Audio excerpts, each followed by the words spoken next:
దేశంలోనే పురాతన ఆలయాల్లో ఒకటి కేరళలోని తిరువల్లం శ్రీ పరశురామ క్షేత్రం. ఇటీవలే AP deputy CM Pawan Kalyan కూడా ఆ ఆలయంలోని పరశురాముల వారిని దర్శించుకున్నారు. శ్రీ మహావిష్ణువు దశావతారాల్లో 6వ అవతారం పరశురాముడు. కేరళలో పరశురాముల వారికే అంకితం ఇచ్చిన ఈ ఏకైక ఆలయానికి వేల సంవత్సరాల చరిత్ర కూడా ఉంది. ఆ విశేషాలను ఈ వీడియోలో తెలుసుకుందాం. కేరళను పరశురామ భూమిగా పురాణాలు చెబుతున్నాయి. ఆ రాష్ట్రంలో పరశురాముడు నిర్మించిన పలు ఆలయాలు ఉన్నాయి. అయితే స్వయంగా పరశురాముల వారు కొలువుదీరిన తిరువల్లం శ్రీ పరశురామస్వామి ఆలయం దక్షిణ భారతదేశంలోని అత్యంత పురాతన ఆలయాల్లో ఒకటి. కరమన నది ఒడ్డున ఉన్న ఈ ఆలయం వైష్ణవ సంప్రదాయంలోని 108 అభిమన క్షేత్రాల్లో ఒకటిగా నిలిచింది. కేరళలో పరశురాముడికి అంకితం చేయబడిన ఏకైక ఆలయం కూడా ఇదే. కోవలం బీచ్ నుండి 6 కిలోమీటర్లు, త్రివేంద్రం అంతర్జాతీయ విమానాశ్రయం నుండి 7 కిలోమీటర్లు, తిరువనంతపురం నుండి 3 కిలోమీటర్లు, అట్టుకల్ ఆలయం నుండి 3 కిలోమీటర్లు, పలంచిరదేవి ఆలయం నుండి 2 కిలోమీటర్లు మరియు శ్రీ అలుకుడ దేవి ఆలయం నుండి 1 కిలోమీటర్ దూరంలో ఉంది. ఆలయ చరిత్ర విషయానికి వస్తే స్థల పురాణం ప్రకారం పరమశివుడి భక్తుడైన భార్గవరాముడు తన తపస్సు ద్వారా శివుడి నుండి పరసు పొందుతాడు. దీంతో పరశురాముడు అనే పేరు వచ్చింది. తండ్రి జమదగ్ని మాటనే వేదవాక్కుగా భావించే పరశురాముడు ఒకానొక సందర్భంలో తల్లి అయిన రేణుకాదేవి శిరస్సును కూడా ఖండిస్తాడు. తరువాత తండ్రి వరం చేత తల్లి ప్రాణాన్ని తిరిగి తెస్తాడు. అయితే తాను చేసింది మహాపాపమని భావిస్తాడు.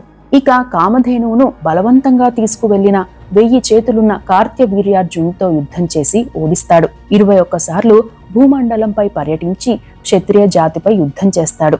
ఇలా అనేక ఘటనలు మనకు పరశురాముడి పరాక్రమాన్ని చెబుతాయి. ఆ తరువాతి కాలంలో ఓ సందర్భంలో ఓ మహర్షికి భూమండలాన్ని దానంగా ఇచ్చేస్తాడు. ఆ తరువాత తనకు తన శిష్యులకు కొంత భూమి అవసరమవుతుంది. దానంగా ఇచ్చిన భూమిని తిరిగి తీసుకోవడం భావ్యం కాదు గనుక సముద్రుణ్ణి, వరుణ దేవుణ్ణి కొంత భూమిని తనకు ఇవ్వాలని విన్నపిస్తాడు. అయితే వారు ముందుగా ఒప్పుకోరు. దీంతో వారితో తలపడేందుకు సిద్ధమవుతాడు పరశురాముడు. అప్పుడే వరుణదేవుడు, సముద్రుడు ప్రత్యక్షమై నీ పరశును విసిరితే ఆ పరశు ఎక్కడి వరకు వెళ్లి పడుతుందో అక్కడి వరకు సముద్రుడు లోపలికి వెళ్తాడని చెబుతారు. అలా గోకర్ణ ప్రాంతంలోని ఓ పర్వతం నుండి పరశురాముడు విసిరిన పరశు కన్యాకుమారి ప్రాంతంలో పడుతుంది. అక్కడి వరకు సముద్రుడు వెనక్కి వెళ్తాడు. దీంతో ఆ ప్రాంతమంతా పరశురాముడి వల్ల సస్యశ్యామలంగా మారిందని, జీవజాతులు బతికేందుకు అవకాశం ఏర్పడింది కాబట్టి ఆ ప్రాంతాన్ని పరశురాముడి భూమిగా చెబుతారు. ఇక సముద్రుడు లోపలికి వెళ్లినా అప్పటి వరకు ఉప్పు నీటితో ఉన్న ప్రాంతం కావడంతో భూసారం తగ్గిపోయి నేల కూడా ఉప్పుమయం అవుతుంది. భూమి మీద ఉండే జంతుజాల మనుగడకు అనుకూలంగా ఉండదు. దీంతో పరశురాముడు సర్పరాజు వాసుకిని ప్రార్థించి ఆ ప్రాంతంలోని భూమిలో ఉన్న ఉప్పును తీసేసేందుకు మార్గం అడుగుతాడు. దీంతో వాసుకి తన శరీరం నుండి వచ్చే విషపు గాలిని ఆ ప్రాంతంలో ప్రసరింపజేసి ఆ ఉప్పును నిర్వీర్యం చేస్తుంది. ఈ విధంగా ఆ ప్రాంతమంతా సారవంతంగా మారుతుంది. అందుకే ఆ ప్రాంతంలో భూమికి రక్షకులుగా సర్పరాజులే ఉండాలని కోరతాడు భార్గవరాముడు. ఇక్కడే తాను తన తల్లి విషయంలో చేసిన పనికి పశ్చాత్తాపపడుతూ తపస్సు చేస్తాడు. శివుని సందేశం మేరకు ఈ ప్రాంతంలోని కరమన, కల్లి, పార్వతీ, పుతునూరు నదులు కలిసే చోటైన త్రివేణి సంగమంలో తన పూర్వీకులకు పిండ ప్రదానం కూడా చేస్తారు. కొన్నాళ్ల పాటు ఇక్కడే ఆశ్రమంలో కూడా ఉన్నారు. పరశురాముడు ఇక్కడే ఉండడం, తల్లి ఆత్మకు తర్పణాలు వదలడం, పరశు ఈ ప్రాంతంలో పడ్డం తదితర కారణాలతో తిరువల్లం ప్రాంతాన్ని పవిత్ర భూమిగా చెబుతారు. కాలక్రమంలో బిల్వమంగళం స్వామియార్ అనే ఋషి యాత్రలు చేస్తూ ఈ ప్రాంతానికి వచ్చి పరశురాముడి ఆశ్రమంలోనే సేద తీర్తాడు. అదే పేరుతో పిలువబడే సాధువుల్లో మొదటివారు.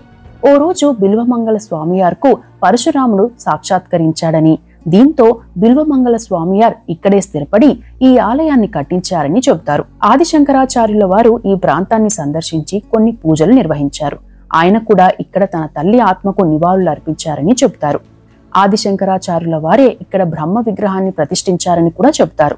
ఇక 11వ శతాబ్దంలో చోళరాజులు ఈ ఆలయాన్ని విస్తరించారు. పాండ్యరాజులు ఈ ఆలయాన్ని పునర్నిర్మించారు. ఆ ఆలయంలోని గర్భగుడిలో పరశురాముడు ఉత్తరం దిశగా కనిపిస్తాడు.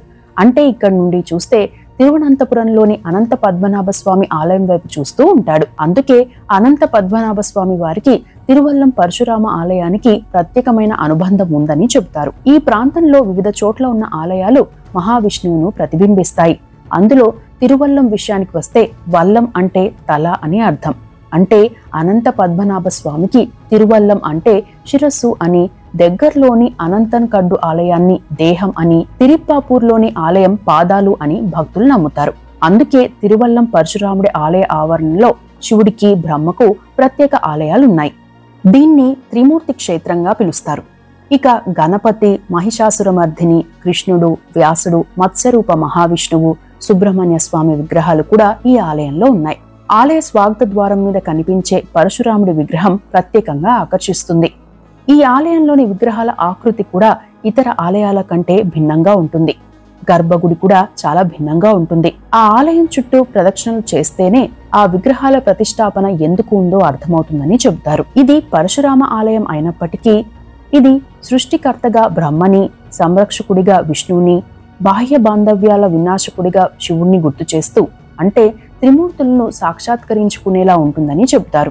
మరో పురాణ కథ ప్రకారం ఈ ఆలయంలో పరశురాముడు బిల్వమంగళ స్వామివార్కు సాక్షాత్కరిస్తాడు. ఆయన పరశురాముడికి గుడి కడతాడు. అయితే తన 6వ అవతారానికి గుడి కట్టిన బిల్వమంగళ స్వామివారి భక్తిని మరింత పరీక్షించాలని భావిస్తాడు శ్రీ మహావిష్ణువు. ఓ రోజు అతిథుల కోసం ఎదురు చూస్తున్న బిల్వమంగళం స్వామివారి వద్దకు శ్రీ మహావిష్ణువు ఓ బాలుడి రూపంలో వస్తాడు. తాను ఆతిథ్యం స్వీకరించేందుకు ఒక కండిషన్ను పెడతాడు. తనపై ఎప్పుడూ కోప్పడకూడదనేదే ఆ కండిషన్. అందుకు ఒప్పుకుంటారు బిల్వమంగళం స్వామివారు. ఓ రోజు శ్రీ మహావిష్ణువు కోసం ఉంచిన నైవేద్యాన్ని ఆ బాలుడు తినబోతుండగా ఆ మహర్షి కోపగించుకుంటాడు. దీంతో బాలుడు వాదనకు దిగి తాను పెట్టిన షరతును ఆ మహర్షి అతిక్రమించాడని చెప్పి బాలుడు అక్కడి నుండి మాయమైపోతాడు. ఇలా జరిగినందుకు ఆ మహర్షి చాలా చింతిస్తాడు. చివరికి తన ఎదుట బాలుడి రూపంలో ఉన్నది శ్రీ మహావిష్ణువేనని అర్థమై శ్రీ మహావిష్ణువుని మన్నింపు అడుగుతాడు. మరుసటి రోజు మహర్షికి కలలో కనిపించిన శ్రీ మహావిష్ణువు తాను కొలువై ఉన్న చోటును చెప్పడంతో పాటు ఆలయాన్ని కట్టించాలని చెబుతారట.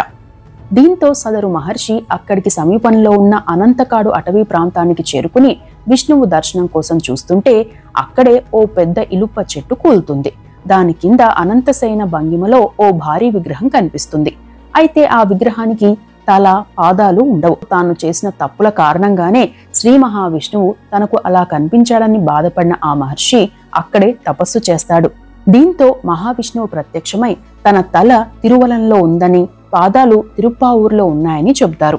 అప్పుడే తాను పెట్టిన పరీక్షలో నెగ్గినందుకు ఏం కావాలో కోరుకోమని ఆ మహర్షిని అడుగుతాడు శ్రీ మహావిష్ణువు. అయితే తనకు విడివిడిగా కనిపించిన 3 రూపాలు కలిపి ఒకే రూపంగా కనిపించాలని కోరుతాడు ఆ మహర్షి. ఆ భక్తుని కోరిక మేరకే శ్రీ మహావిష్ణువు అనంత పద్మనాభ స్వామిగా దర్శనమిస్తారట. అందుకే ఈ 3 దేవాలయాలను ఒకే రోజు సందర్శించడం శుభప్రదమని భక్తులు నమ్ముతారు. ఇక ఏటా వేసవిలో నిర్వహించే తిరువల్లం ఆలయ పరశురామ అవతార దినోత్సవాన్ని అత్యంత భక్తి శ్రద్ధలతో నిర్వహిస్తారు. ఇక శ్రావణ మాసం నుండి కార్తీక మాసం వరకు ఆలయ పండుగ అంటే తిరువోణం అరట్టును జరుపుతారు. పరశురాముడి పరాక్రమానికి చిహ్నంగా ఓ జెండాను ఎగురవేసి ఈ వేడుక నిర్వహిస్తారు. దాదాపుగా 20 రోజుల పాటు ఈ ఉత్సవాలు జరుగుతాయి. చివరి రోజు అంటే మలయాళీ నక్షత్రమైన తిరువోణం రోజున కరమన నదిలో అరట్టు లేదా పవిత్ర స్నానం చేసి ఉత్సవాలను ముగిస్తారు. ఆలయంలో మరో అతి ముఖ్యమైన ఆచారం కూడా ఉంది. అదే కర్కిడక వావుబలి. మలయాళం మాసం కర్కిడకంలో అమావాస్య రోజు ముందు నిర్వహిస్తారు. పూర్వీకులకు తర్పణాలు బదిలే కార్యక్రమాలు నిర్వహిస్తారు. మొత్తం మీద హిందువులు సందర్శించే ఇతర దేవాలయాలతో పోల్చితే ఇక్కడి ఆలయాలను సందర్శిస్తే భిన్నమైన అనుభూతి ఉంటుంది. అంతేకాదు పరశురాముడే మనకు సాక్షాత్కరించారనే అనుభూతి ఉంటుందని భక్తులు చెబుతారు. ఇవి తిరువల్లం పరశురాముడి గుడికి సంబంధించిన విశేషాలు.